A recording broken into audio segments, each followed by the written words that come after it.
This episode of Dr. Drew After Dark is brought to you by Vincero, these guys, but I'll tell you more about that after we get going. Let's get on with the show.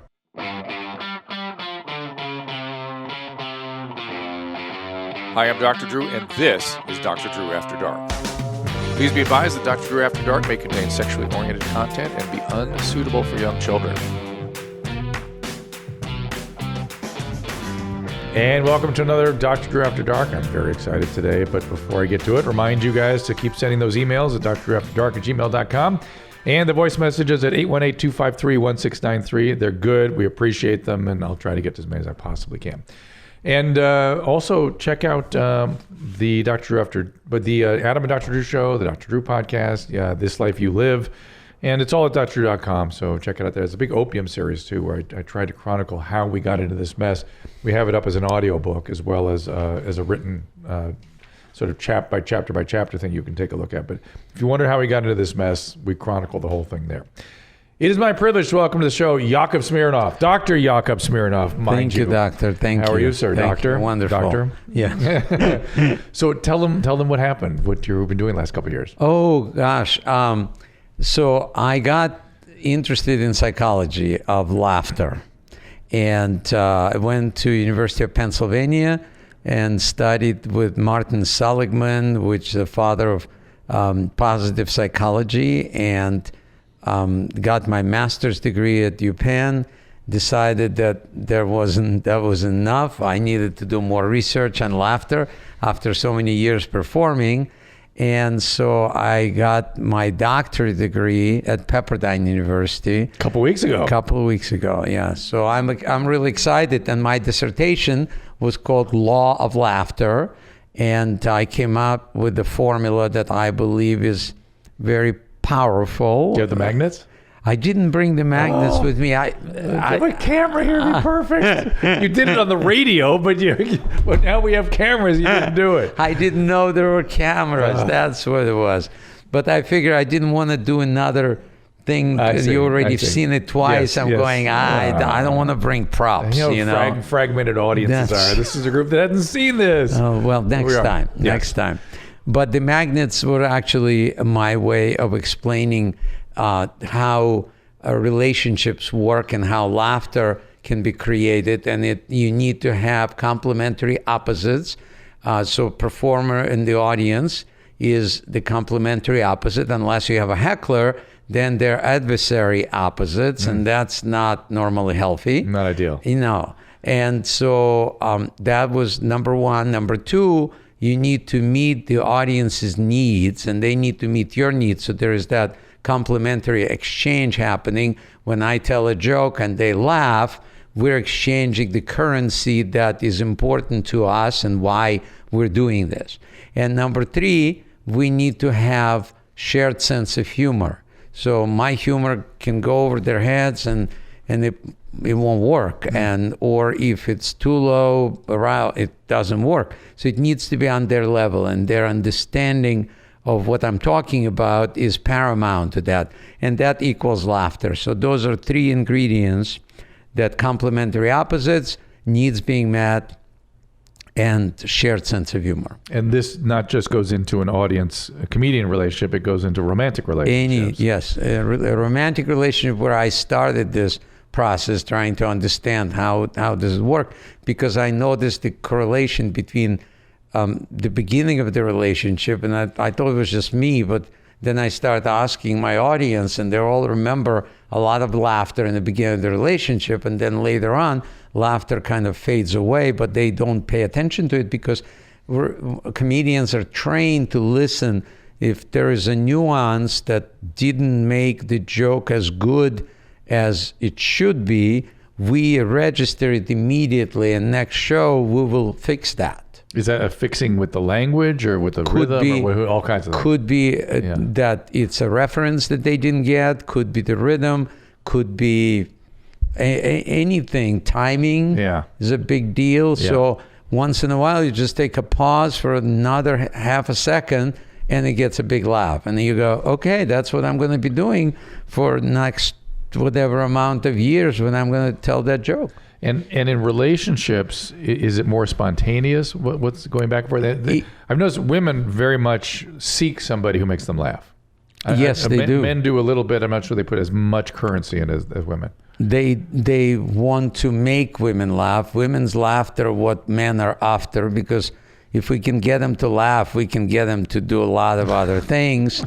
So we go after it, and when we hear that laughter, it makes us, go, well, that just reassurance that we're on the right track, right, to where we want to go. And then once there is a relationship, your idea of there being a shared humor? Shared humor could stay because humor doesn't change normally. Your wife and you have the same sense of humor when you met, and hopefully for many, many years to come. And that's built on culture and circumstance and a lot of elements that go into that. It's level of intelligence. There is level of references. There are many different things, but that creates that humor that is shared. And when you find that person, you literally, it's like I tell in my show, I say that dating, people, when you start dating, they say there's plenty of fish in the sea, but also there are sharks and there are piranhas, right, and you don't want to end up with crabs. so they're there too. Yeah, so you need to find a way. So it's kind of catch and release program. So you're dating somebody, and the first date, I asked this question over 4.5 million people in my theater in Branson, Missouri, and I asked him, how many of you would go on the second date if you didn't have laughter on the first date? And silence, no one. And I'm saying, you realize that you were picking your partner based on whether there's laughter or not. I think women realize it. I don't think men do. I think men, if they didn't get a laugh from a woman, they're probably going to be concerned about doing that again. I agree. But I'm not sure they would frame it quite the same way. Probably not. Unless somebody asked them to frame it that way. Correct. Yeah. They don't necessarily pay attention to it, but they feel it if it's not there. Yes. Right, exactly. Yeah. So you grew up where? Grew up in the former Soviet Union. Where? I grew up in Odessa on the Black Sea. We're all watching Chernobyl now, so let's talk about that. That's not going to be funny. Yeah. Because that geography is emblazoned in my head right now because of where the winds were blowing the radiation. Yes. I actually went to Chernobyl 3 years ago and spent half a day there. Exploring with the Geiger counter. I was going to say, I would not go in there without a Geiger counter. I did have a Geiger counter and a guide who goes there every day. So I figure if he doesn't have a third eye or some kind of a strange lymphoma, then and it seemed like he's a young guy, so he would not jeopardize his virility. But who knows, for a buck. Yeah. So I went and I figured, well, let's give it a try. So the radiation level was in where we were going similar to what it's like in Kiev, which is, there is radiation all over, but it's just very, very, very small dose. If we're in the airplane, it's higher. When you're in the dentist office, obviously they take x-rays, it's higher. So we get enough of that. But if the exposure is too high, then you die or you get sick. So I was very, very careful, but it was fascinating because it was kind of like watching collapse of the Soviet Union in slow motion in that city, because they tried to cover everything up. They couldn't get away with it. They had to admit that this is what happened, and then they had to fix it. And it probably was the nail in the coffin of the Soviet Union, because it happened in 1989, and then the Soviet Union was gone by 1991. Wow, that's interesting. I haven't thought about that. Yeah. One. And you were gone when? I left in 1977. Why'd you guys leave? I started performing on the cruise ships on the Black Sea. How old were you? I was 24. What was it like growing up in Odessa?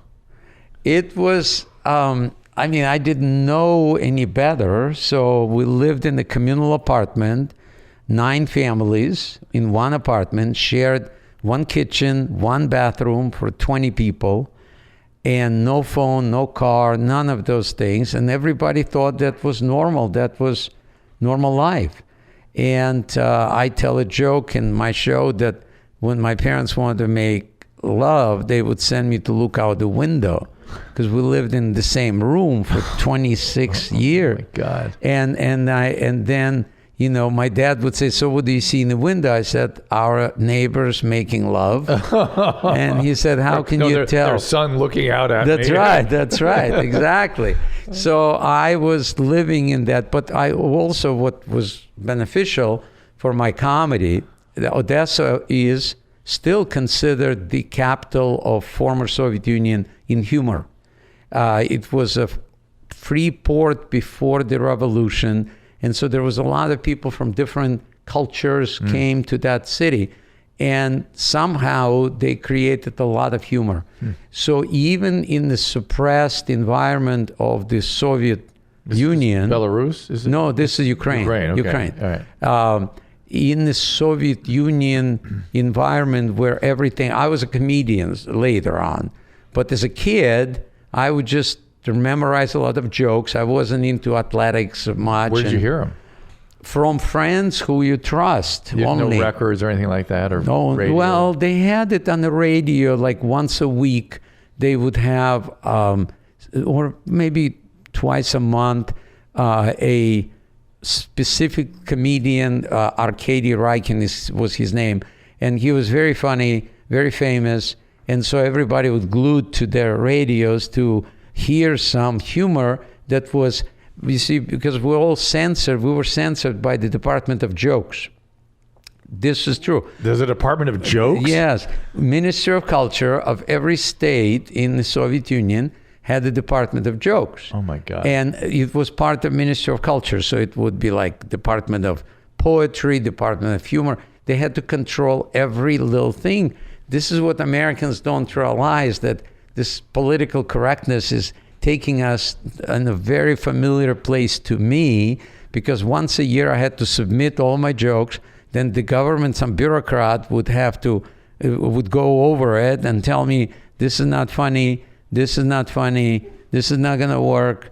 And that's how, and we had to stay with the script. We could not talk about politics, government, sex, and religion.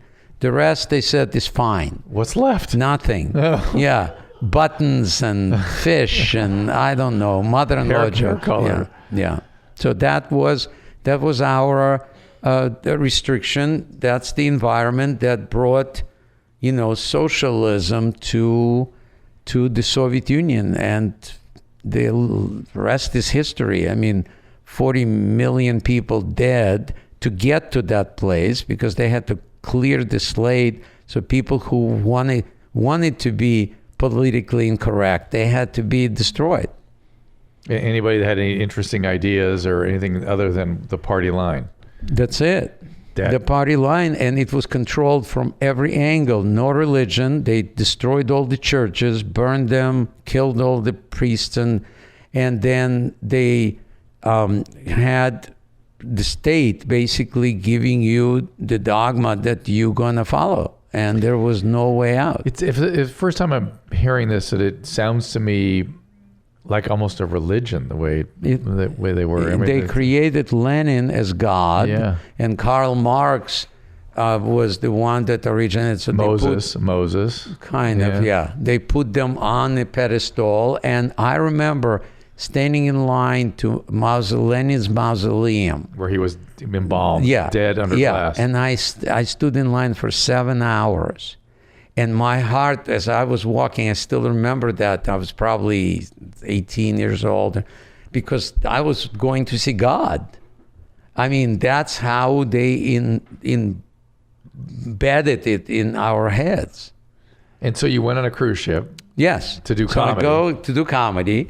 And that's where I started kind of recognizing something about America, because normally their ships, they were pretty good ships, but they would lease them to like European companies or some Western companies. Somebody will lease them for about 9 months, and then they would bring them back, those ships, to refurbish them.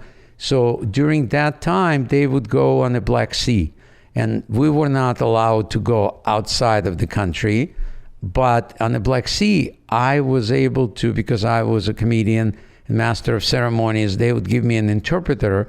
And that's how I would communicate with people from other countries, right?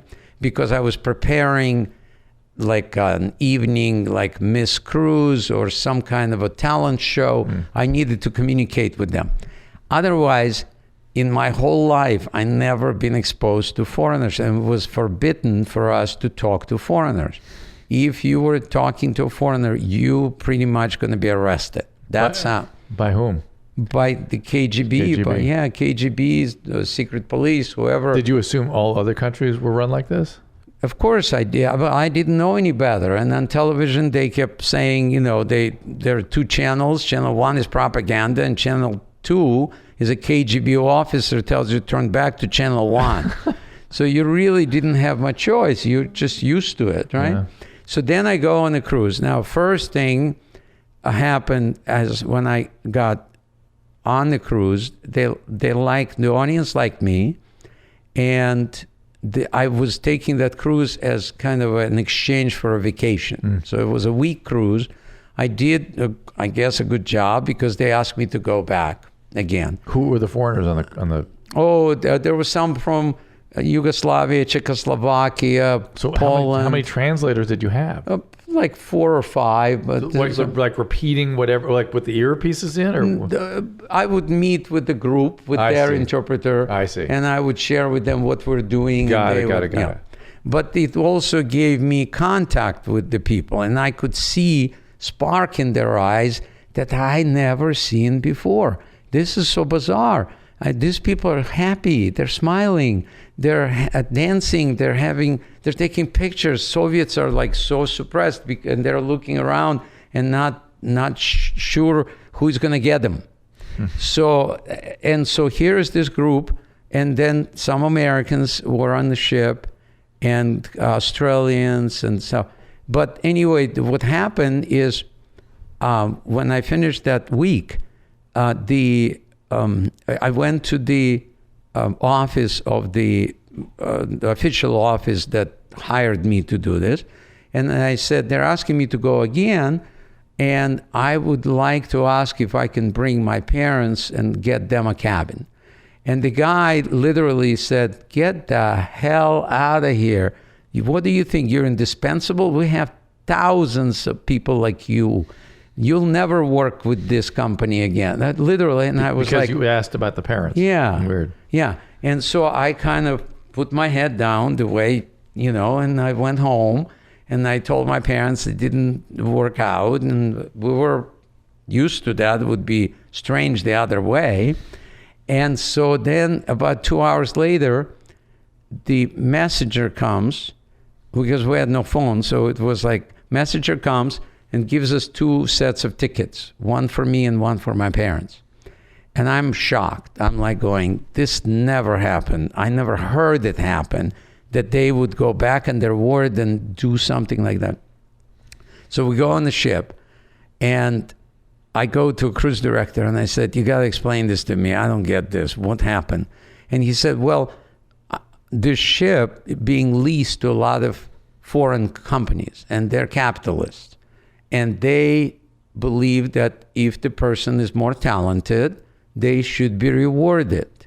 So there's how you got. So the captain told the office, the officials, that even if he has to give up his own cabin, he would do that because I would be really good for this cruise. And I'm like going, wait, slow down. Are you saying that if I'm more talented in another country, I would have more things? Like my own bedroom, a phone, place for my parents to have sex. Yeah, exactly. And he goes, yeah, that's what America, or that's what other countries do. And that's planted right away. That planted the seed. And then And then I learned that Jimmy Carter made a deal with the Soviet government because they were starving. They were running out of wheat, and Americans had tons of wheat. So we were exchanged basically for wheat. And so I see a Wonder Bread truck every time. I salute because, might have been that what got me out. Wow. And we applied for a visa. Took a long time, 2 years to wait. It was a very difficult, challenging time, but we came to America. With your whole family? Yes. So you got them all out? Yeah. Well, that was another... Were you immigrating, or were you... We were refugees. Refugees. But here's what's interesting, that the Soviets didn't want people out, even though they wanted wheat. Yeah. But they didn't want the rats to leave the ship. Yeah. And so they made some policies that were very difficult to go around. Like, for example, if a young person wants to leave, he has to take his parents, right? Interesting. And that was, so most older people didn't want to leave. Right. It just, I was lucky that my dad, since I was a little kid, he was like, we got to get out of here. We got to get out of here. Really? Yes. Interesting. My mom was scared to death. And so it was like one of those things. And my dad was an inventor, very creative, but mom was in charge. And so I was the tiebreaker. And so when I came from one of these cruises, I said, we got to go. We got to go. My mom, wanted to, kill my dad for putting that thing in my head. And was she happy when she got over here? Yeah, well, not right away, because, she was she didn't speak English. I didn't either. Russian or Ukrainian? No, we spoke Russian. We knew Ukrainian, but we spoke Russian. Yeah. And we came here and we didn't speak English. So it was challenging for her. And then it was kind of depressing to her that she used to have a role there. She would go to bread line for several hours. Then she would go to milk line for several hours. And it was normal pattern for the government, for us to have. Here, she said, I come here and I can go in the supermarket and I can buy everything for a week in an hour.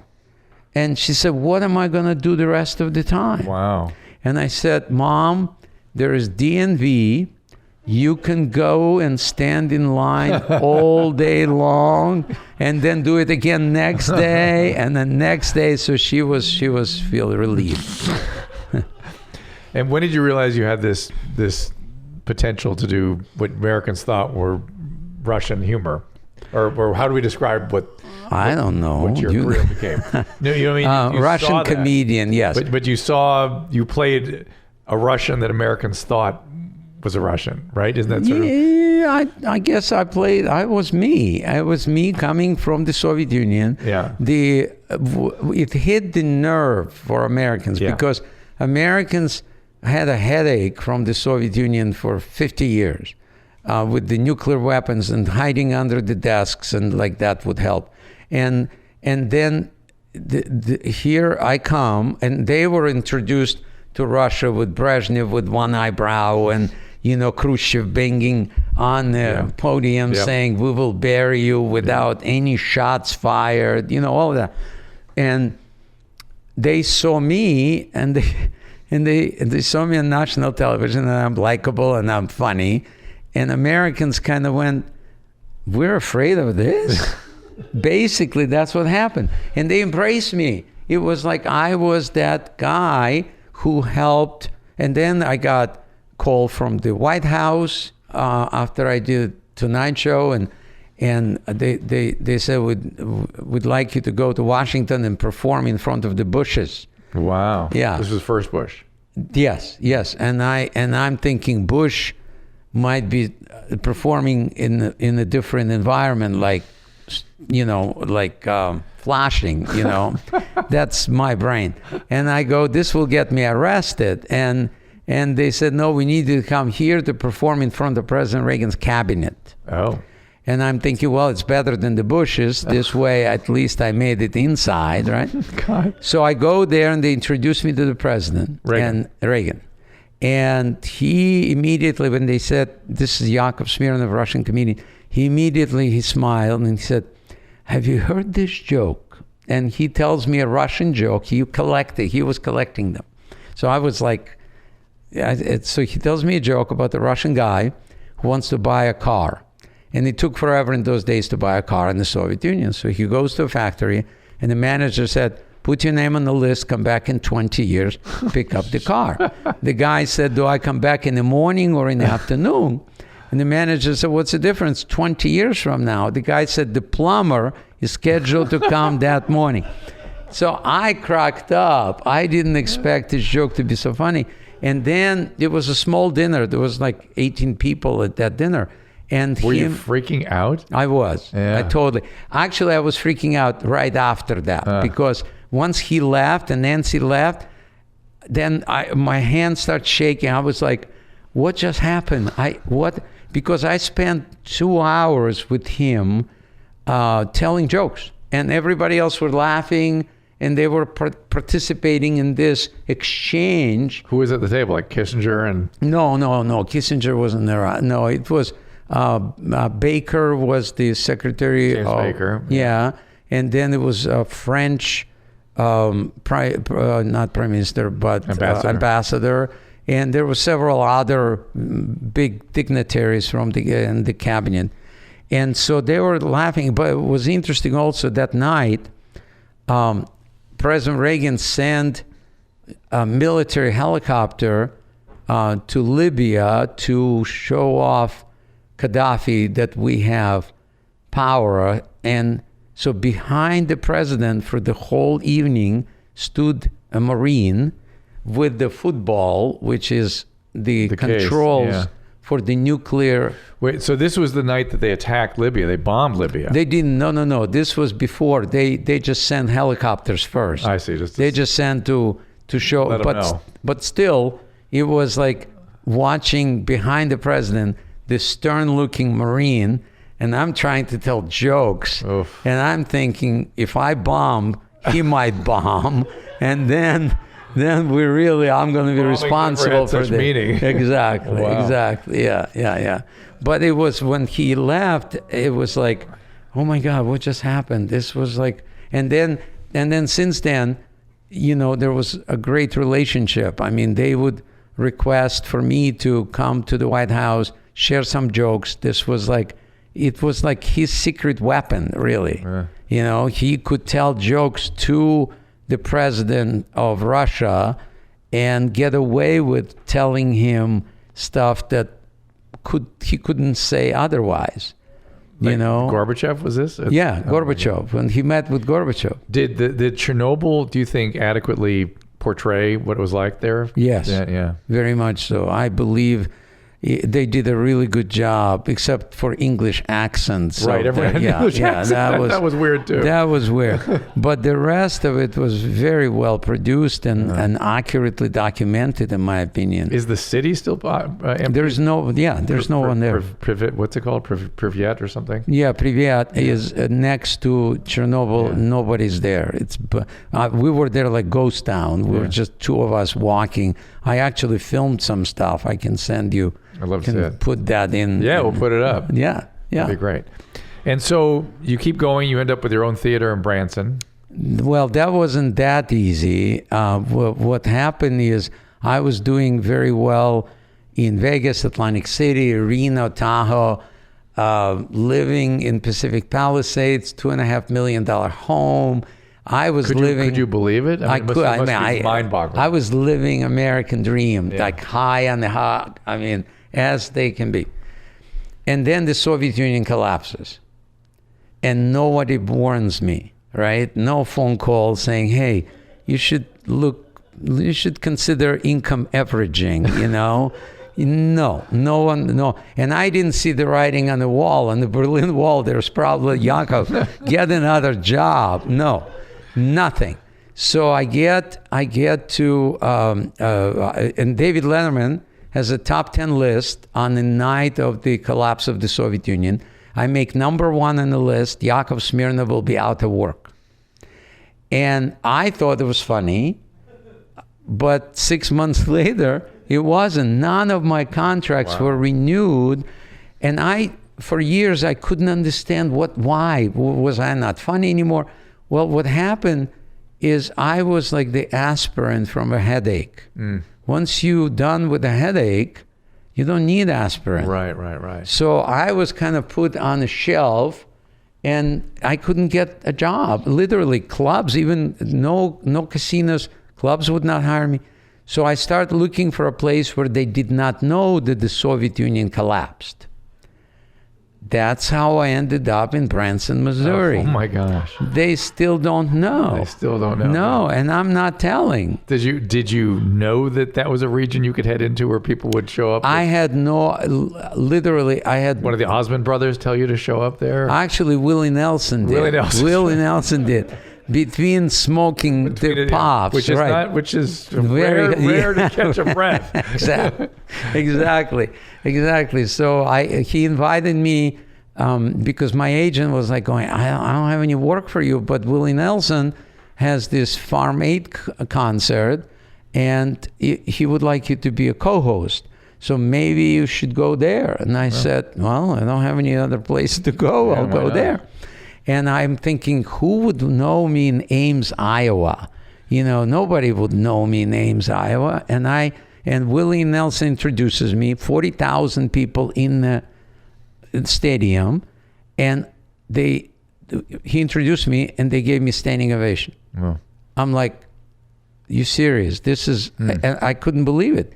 So I guess television helped. Yeah. And so I told them, I said, I know nothing about farming.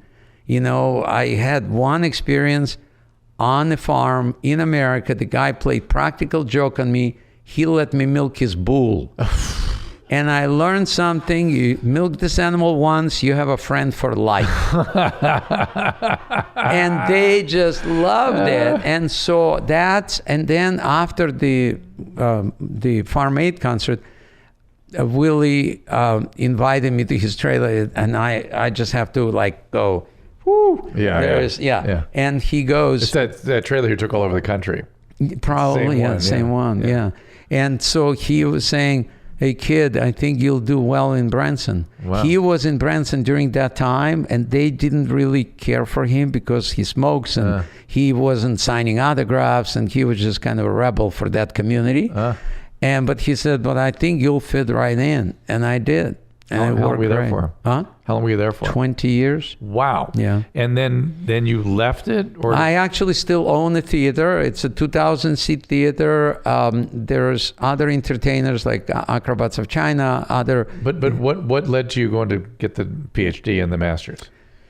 I started with my divorce. I needed to figure out what happened because, and then I noticed the correlation between laughter and happiness and relationship, how laughter can be a gauge.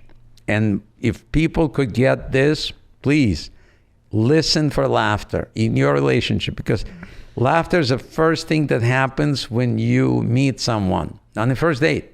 And I have pretty good sample of 4.5 million people agreeing to that, right? So second thing happens is intimacy. Third thing, you move together, you live together, and then when things don't go well, laughter is the first thing to go.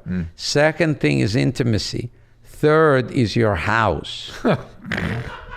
So pay attention. Watch the laughter step. Exactly. It's like a finger test for your prostate. You need that. Not that you enjoy it, but maybe I'm bad. It's more like checking the stool for blood after the prostate test. I think it's a little closer, but it's the right zone. Well, let's take a quick break so I can tell you about our friends at Vincero. Of course, these watchmakers. I'm not much of a watch guy, mostly because I thought they were a waste of money.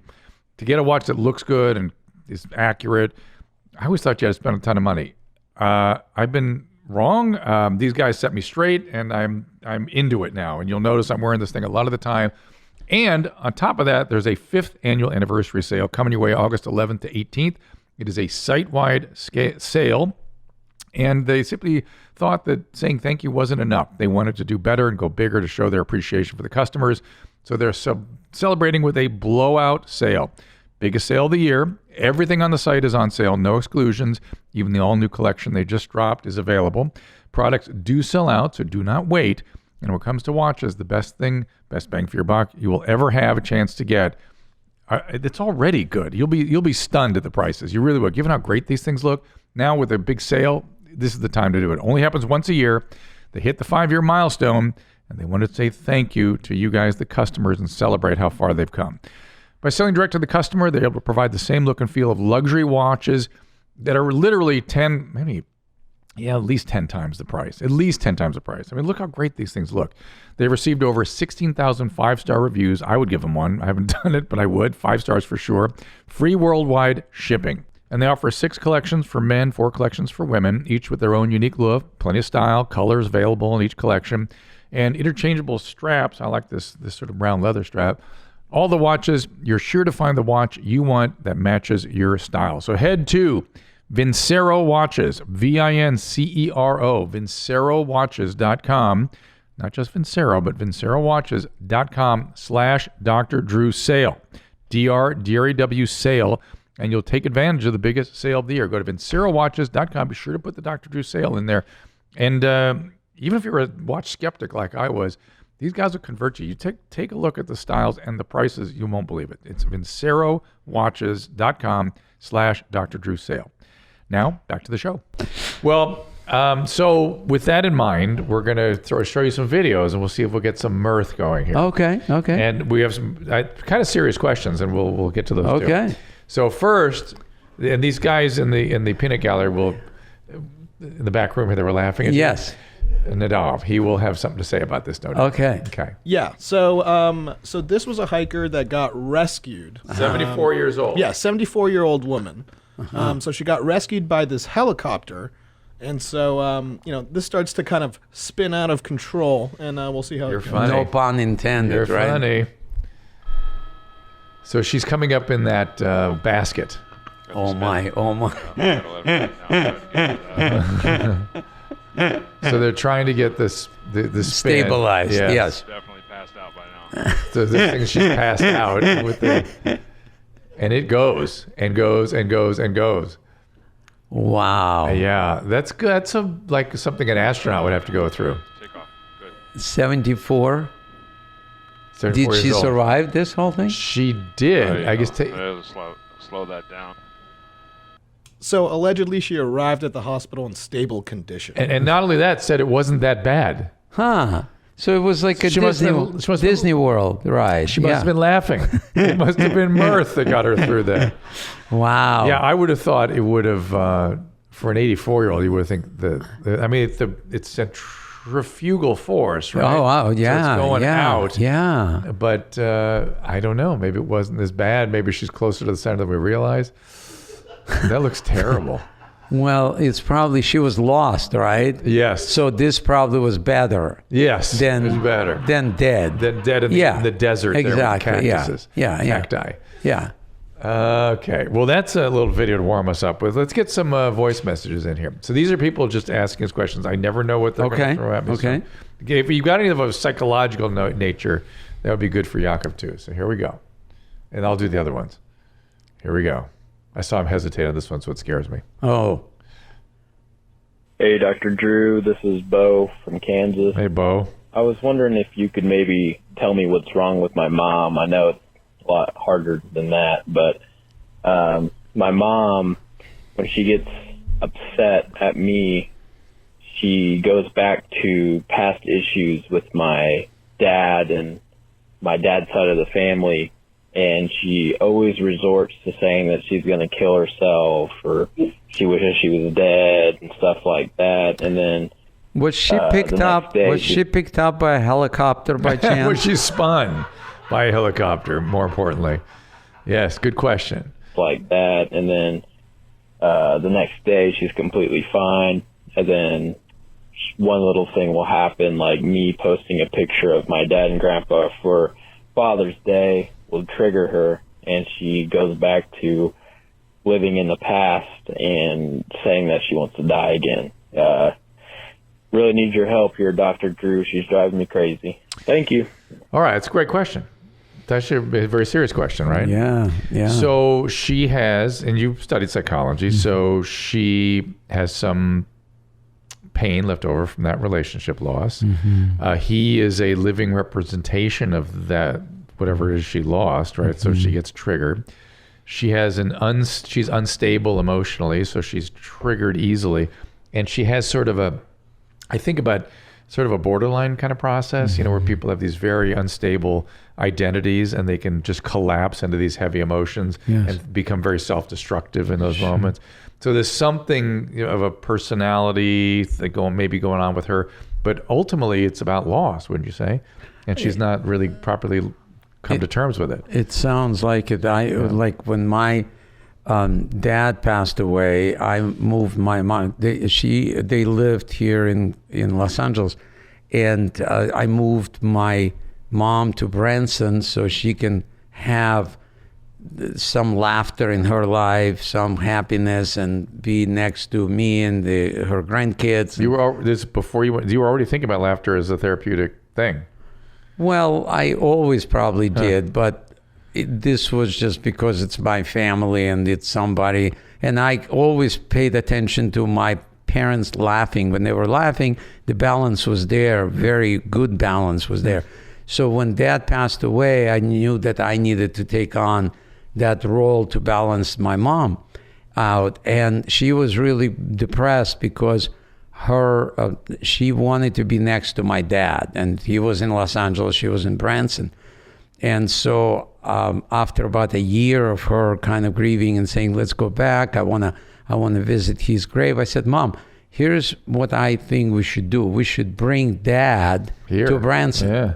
He won't care, right? So that way you can go visit him once a week or whenever you want to, and he'll be right here. So that's what we did. We moved, So was he in like a mausoleum kind of thing, or was he in the ground? In the ground, Oof. Yeah, in the ground. And so I sent people from Branson, from the cemetery. They knew what they were doing, and they brought the body there, and we reburied him and did the ceremony and planted a tree. So she was, for years, she would go there and sit under the tree, and it was kind of comforting for her. So perhaps maybe something, I'm still looking at the formula for laughter is meeting the other person's needs. If you can identify what her needs are, because sometimes back to the mom here. Yes. Yeah. And sometimes, we just feel they drive me crazy. But what is her need? Because for my parents, they were driving me crazy when we came to America. They don't speak English. They don't know. And so I literally had to think, when my career started taking off, I bought an apartment building on Doheny and Pico. And the reason I did that, because they could collect rents. My dad could fix purpose. Yeah. And that gave them at least probably 10 extra years. So if we were guessing, we don't know this woman. Right. Purpose is an important thing. Very much Meaning, so. purpose. Yes. You're lost without it. Yeah. So the needs, and maybe with this awareness, the gentleman can start kind of paying attention to what are the needs that need. Fair enough. What else you got? Hi guys, this is Chris from Westchester, New York. Let me start by saying that although I am a mommy by day, I am definitely a daddy after dark. Right. Ooh, listen. Well, stop there. Now, I want that on a T-shirt. I mean, that's what I'm talking about. Huh? All right. Daddy after dark. There you go. Wow. Okay. Or it should be Dad after dark, right? Or Daddy. No, Daddy. Okay. All right, Daddy. Yeah. Hi guys, this is Chris from Westchester, New York. Let me start by saying that although I am a mommy by day, I am definitely a daddy after dark. Nice. And speaking of daddies, my double D slut wife is entering her third trimester with our first kid, who's a boy. And the topic of circumcision came up. And I am circumcised, but I think the procedure is archaic and pointless. And she goes with the hygiene argument. But honestly, I think she just doesn't want to peel back the foreskin when washing. I'm just wondering if you have any thoughts one way or the other. Thank you very much. Bye. Yakov, do you want to answer that? I've got a lot to say. I got a bunch to say. Oh boy! Did the Soviet government allow circumcision? They did not, but some people did it anyway. So yeah, no, they did not. Yeah, even if no, there was no heritage, no. Right. So yeah. However, I kind of tried to figure this out. What's the significance of that? And one of the interesting piece of literature, there was a book, I don't want to butcher it, I think it was Money, Power, and Sex or something like that, written by a surgeon. And his theory was that the circumcision started with the Jewish women liking circumcised penis because it was in your pants getting roughed up, so they would not be as sensitive and not orgasm as quickly. As easily. That's interesting. Right. Interesting idea. So again, this is just... Well, let me give a couple of pieces. Yeah. Worldwide, it is considered a very important intervention for prevention of AIDS, herpes, STDs, warts, and penile cancer, and cervical cancer. So there's an international push to get lots more circumcision done, because the men that are circumcised less likely to, particularly to get HIV and HPV. And when you don't have access to other preventative measures, that is something that you can do that it materially affects the transmission of these sometimes life-threatening sexually transmitted diseases. So the Centers for Disease Control and the various giant health organizations massively pushing for this internationally. Secondly, there's something called phimosis, which you have never seen. And phimosis is extremely unpleasant. I thank God I was circumcised by my parents. Phimosis is a narrowing of the prepuce, of the skin in front of the penis. It's very common. And if a slight tear in it causes scarring, and then it scars more, and the head of the penis cannot get through. And that is extremely problematic. That is the leading, here, I'm going to show pictures right here. The leading cause for the need, there's phimosis there on the, leading cause for the need for circumcision is adulthood, and it is no fun. Then the only way to get the head of the penis out is to tear the prepuce, and it's just a mess. It's a total mess. And these are very common. And so avoiding all that to me seems like massively important. And adult circumcision is not fun. Right. And childhood circumcision, it's done with anesthesia. Child doesn't feel a thing. They're even racked anymore the way they anesthetize things. So come on now. When you said that this is going to be traumatizing, this whole experience. That's right. Watch out for your phimosis. Don't want you getting any phimosis because the Soviets were so difficult with you. Got any other voice messages there for us? What's up? This is Lenny. I don't know if balls are supposed to be this sensitive, but man, the term when chicks say, don't, in those porn videos, don't leave out the balls, don't forget the balls.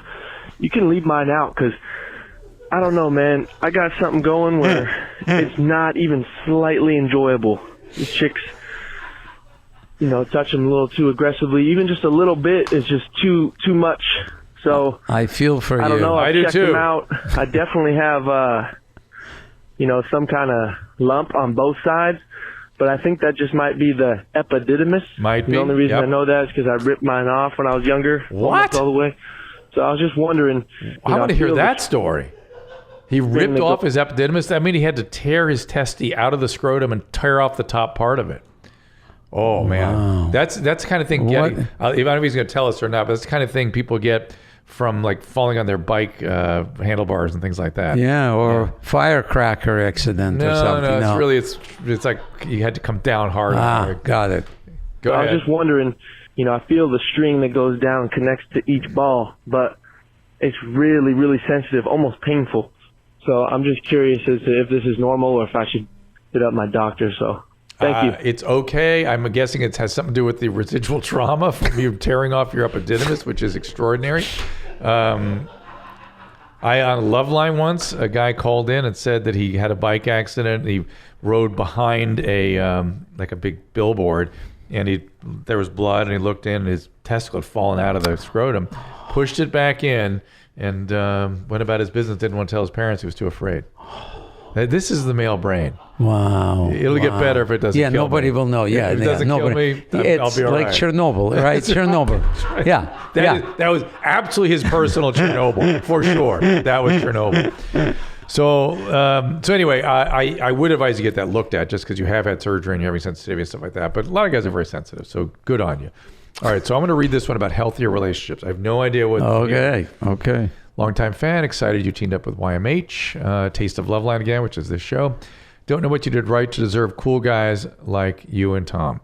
I was raised by a single mother. I have a history of addiction and mental illness in my family. Bipolar disorder. Lucky for me, I have no interest in drugs or alcohol, so he didn't get the gene.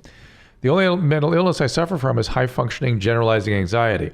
However, more noticeably, I've got some attachment issues to work on. He been trying to grow out of codependent, people-pleasing habits. Right? I often find myself in abusive relationships with narcissists. Interesting. Give all my time and money and affection waiting on these men. This is a woman. I'm super independent when it comes to work and money, but there's something missing that keeps me with these men that just use and abuse me. Any advice? Okay. So probably she had a narcissistic parent and probably dad. And that has her sort of love map is the attachment to somebody like that. And you can do two things, in my humble opinion.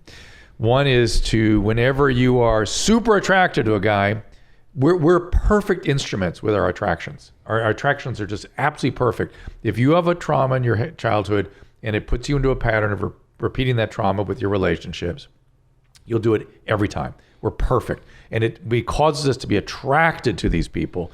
And so what we always tell people is if you feel lightning bolts, that's another narcissist. I don't care if it's a narcissist that doesn't look like a narcissist. If you feel lightning bolts and that's been your pattern, what we just read here, it's another one. Think butterflies, not lightning bolts. In other words, go for guys that are not quite so alluring. They'll still be kind of narcissistic, but they may not be that brand of narcissist that is abusive to you, which is what you seem to have intense attraction for. It's this really kind of love addiction also. You might want to read, she's a reader, might want to read Pia Melody's book, Overcoming Love Addiction, I think it's called. That would also help you. I know you read, she said here that she read Codependent No More. But what we'd recommend for you is therapy, because therapy then changes the attachment, changes your relationship in the therapeutic process. So you then take that out into the world and you're not so bound by these narcissistic folks. How's that sound? Sounds good. I have an idea also that I think it's accurate what you're describing. And I also see that most people are unaware that there are three kinds of relationships. There's dependent relationship, which seems like what she's attracting. There's independent relationship, excuse me, that kind of a new model that two people are earning a good living and they're living together. And the challenge is this: in a codependent relationship, there is a lot of polarity, sexual polarity, even though it's painful in the end, but it's sexual polarity. That movie was Sleeping with an Enemy, you know, that kind of a drama. Intensity. Yes. And so what, in my opinion, what was happening, that was an old model of the relationship. And then starting in the 1940s, women said, no more of this. And they were able to go to work during the time when the war was there, and they were appreciated and acknowledged, and they felt empowered. So when men came back, they wanted to go back to that codependent relationship, and women chose not to. A lot of women didn't. And so then it created that independent relationship. And in that scenario, what happens, the sexual polarity is very low. They're not attracted to one another. They're more like roommates. They could be good business partners, but they're not really at each other with passion. And I believe that there's a third stage, which is where I was taking my dissertation, is that law of laughter indicates that when you are independent, you can't get into that being codependent and jump over and I call it co-supportive. And this is when both people understand the needs of the other person and they're willing to meet their needs. At that point, you become complementary opposites, and then sense of humor creates the laughter. So just another opportunity to be aware that just because you're attracting that doesn't mean that there's no other model. It's just we're not aware of that. Mutuality. Let's do one more voicemail. What's up, Dr. Drew? This is Marcos. Marcus. And just calling to see if you get diarrhea when you smoke too much nicotine. Nicotine? I vape. Only nicotine, really. Huh. I don't smoke cigarettes. And yeah, I get some pretty gnarly diarrhea. So. Yeah, that makes sense. I mean, the nicotine dose can be pretty high, and there's a stimulant. So they used to use nicotine. They used caffeine as a laxative back in the day, and I'm sure nicotine did the same thing. So yeah, that makes sense. Why don't you back off? Come on, man. Don't you see the commercials where it says nicotine is poison? It can kill you. Yeah. Well, they won't do that. No. Nicotine, the people confuse tobacco and nicotine. Tobacco is what kills you. The nicotine in the vape is not that big a deal. But developmentally, it might have some effects we don't know about yet. We're still trying to figure that out. But there's all this moral outrage because, oh my God, we found a way around tobacco with nicotine. And people spend their whole life on nicotine gum. And it's okay. It's fine. Doesn't hurt. Interesting. Well, I wonder if you getting circumcision while you're smoking, vaping, and having diarrhea. I don't think that's a good combination. No. It's just guessing. Yeah, just a thought. So, where can people see you? What do you want people to know? I want. Here's what my social media people saying. That you need to get more followers on Twitter. Okay. Now, I left the Soviet Union because I didn't want to be followed. No, right? I get that. Yes. I didn't. Yes. And now I'm saying, please follow me. Yes. It's Yakov_Smirnoff on Twitter. There you go. There you go. Please follow Yakov. You won't be sorry. And you putting up jokes there? You're going to keep me entertained? Yeah, absolutely. Good. All right. I don't think I'm following you. Let me see. Am I? Right now, I'm going to make an effort. Yes, Yakov_Smirnoff. At let's get this. Yakov. There it is. Follow. This is you, right? Yeah. All right. Yeah, awesome. Still with American flags all over the place. Got one follower. Yay. Done. What a country. All right. Yes. All right, my friend. And where else? Give me any other places? Yakov@yakov.com. Is there any touring or anything? Or I'm going to be in Branson July 4th through July 13th. And then again back at my theater in Branson on October 14th for December 10th. Otherwise, you're out here? I'm here. Yeah, I'm doing Comedy Store regularly, and on Friday nights I do it just to keep in shape. Yeah. And I do some touring, but not a lot. So I was studying. I was getting my doctorate degree. So now I'm kind of interested in doing more lectures on the socialism. I call it Ghost of Socialism, Past, Present, and Future. Ooh. Yeah. And I'm doing first one this Wednesday at Santa Monica College. 100 people in. You should record it. And I will as a podcast. Yeah, I will. I definitely. I would love to listen to that. It will be happening, and there's a lot of interest about this because I'm in a unique position that I live there, and when I watch like Chernobyl, I go, I know what happened. And the craziness is everyone today goes, oh, we'll do it differently. No. That's always what history has taught us. People say that. Because it's human nature we're going to. Because when you have groupthink happening, which is a lot of this political correctness is heading that way, and then the Twitter and the Facebook, they become it's like mobs. A mob. Mobs, yeah. Mob. It is mob. And mob, when it's organized the right way, which was not, it's the wrong way really, but Lenin did it, and then Stalin did it, and they organized the mob. The same people who were fighting for betterment of people in Russia were turning into being murderers, and killing millions and millions of people. And it's always in the name of betterment of human race. And it, then the what's the word? The balance? Well, no, what the Hegel always talked about, the antithesis was a synthesis, antithesis sort of conflict, was labor and management, right? That was Yes, sort of their yes. control. Now it is white empowerment versus everybody else.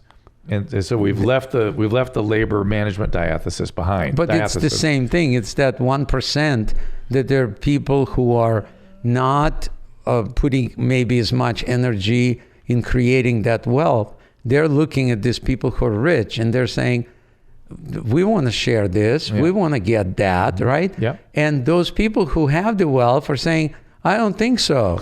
That's our money, and so the only way to do it, you have That's to. the same thing that was going on in Russia, right? That's what happened. Yeah. The czars had all the power and the money, and then the people didn't have anything. Yeah. And then when Lenin organized them and got from Germany weapons, they destroyed the czars. They destroyed the country for years. And anybody who had a little bit more, we're talking about.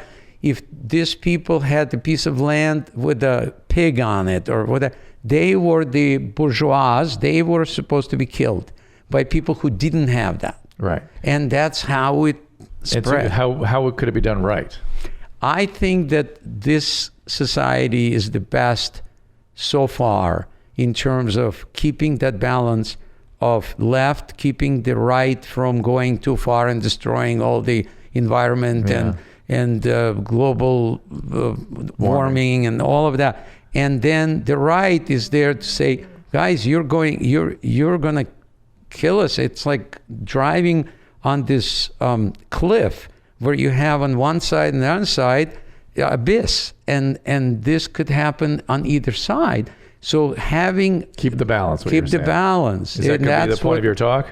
Pretty much so. Pretty much so, because you can. This country, we stop talking to each other.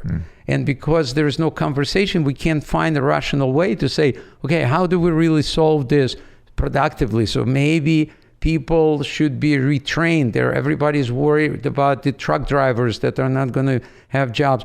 Well, this is the time to think about this. How can we retrain them so they can be productive, creative people, which made America what it used to be, is a producer, and then we became consumers, and the only people going to produce is Chinese.